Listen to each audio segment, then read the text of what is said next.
केंद्रीय jail gang war के बाद अब नशे का सामान कैदियों तक पहुंचाकर उनसे अवैध वसूली करने के मामले में सुर्खियां बटोर रहा है।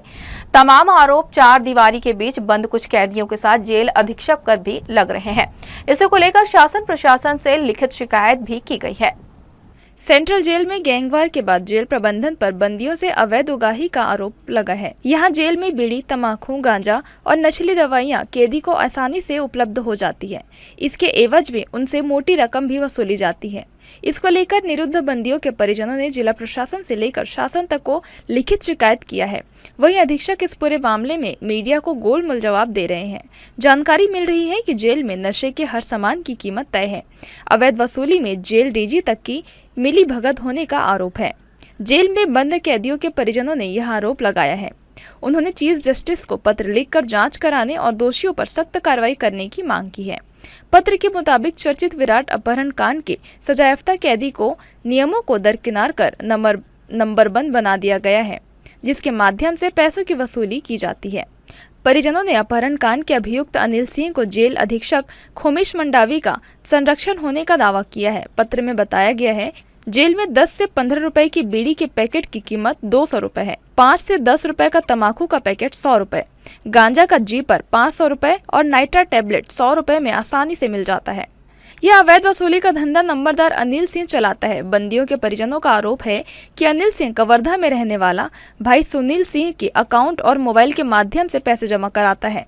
दावा किया गया है कि हाल ही के दिनों में 4 से 5 लाख रुपए वो जमा कराया है। जेल अधीक्षक से इसकी शिकायत करने पर कोई कार्रवाई नहीं होती।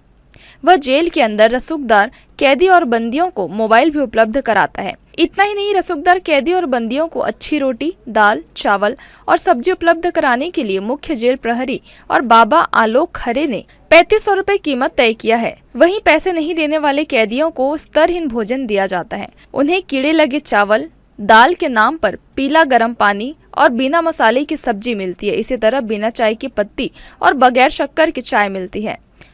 पत्र के मुताबिक सप्लायर नारायण सिंह की भी इसमें पूरी मिली भगत है। आरोप है कि नारायण सिंह कहता है कि मैं हर महीने अधीक्षक डीजी जेल को कमीशन के रूप में मोटी रकम पहुंचाता हूं। उनके महीने के जरूरी सामानों का पूर्ति करता हूं। मेरा कोई कुछ नहीं बिगाड़ सकता। मैं जैसा चाहूँगा वैसा ही चलेगा। मेरे पास अभी इस तरह से लिखित में शिकायत प्राप्त हुआ नहीं है और मौखिक रूप से भी अभी समय तक कोई भी बंदी या बंदी के परिजन मेरे पास इस तरह से शिकायत किए नहीं। और रही बात खाने की, तो खाने जो बनता है, जो पहले सप्लाई होता था नापेट के थ्रू होता था, उसके बाद अभी जो सप्लाई जो चावल की जो हो रही है, नान से हो रही है, और जो भी सामग्री जो होती है शासन स्तर से ही सप्लाई हो रही थी। व्यापारी अभी तक सप्लाई नहीं कर रहे थे। और रही बात खाने की जो क्वालिटी की बात है, बंदी का हर महीना एक टीम बनता है, उनको चेक किया जाता है। इवन यहाँ पे मैं प्रतिदिन चेक करता हूँ, डॉक्टर भी चेक करते हैं, उनका मुलायजा करते हैं खाना, उसके बाद ही वितरित किए जाते हैं। और जो भी हमारे जेल मैनुअल है, डाइट है, उन्हीं के डाइट के अनुसार ही उनको भोजन दिया जाता है। जेल अधीक्षक खोमेश मंडावी का कहना है कि बैरक में 2 बंदियों के बीच मामूली विवाद हुआ था। गैंगवार जैसी घटना नहीं हुई है। विचाराधीन बंदियों के बीच विवाद न हो, इसलिए उसे जांजगीर जेल भेजा गया है, जिसके बाद उसका भाई बेवजह और बेबुनियाद आरोप लगा रहा है। जेल में अवैध वसूली की बात गलत है। नशे की है तो नशे की हमारे चक्कर में अधिकारी रहते हैं, तो प्रतिदिन तलाशी भी करते हैं। तलाशी में ऐसे हमारे पास जो भी शिकायत आती है तो उनमें कार्रवाई करते हैं। और जो आरोप जो लग रही है, वो मनगढ़ंत जो लगाई जा रही है कि जेल में इस तरह से चलती है करके। प्रतिदिन तलाशी होती है। जब भी हमको महीना में कभी मिलता है तो उनके खिलाफ हम कार्रवाई करते हैं। बहरहाल इसी तरह सेंट्रल जेल में दशहरा के दिन शाम को कैदियों के बीच गैंगवार भी हुई थी। वर्चस्व की लड़ाई के चलते एक विचाराधीन बंदी नवीन निर्मलकर पर चम्मच से बनाए हथियार से अन्य कैदियों ने हमला किया था।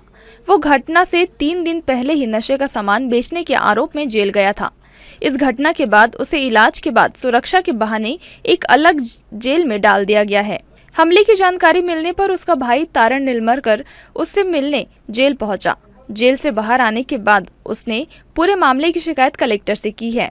आरोप है कि जेल में अवैध रूप से पैसा देने से मना करने पर उसकी पिटाई की गई है।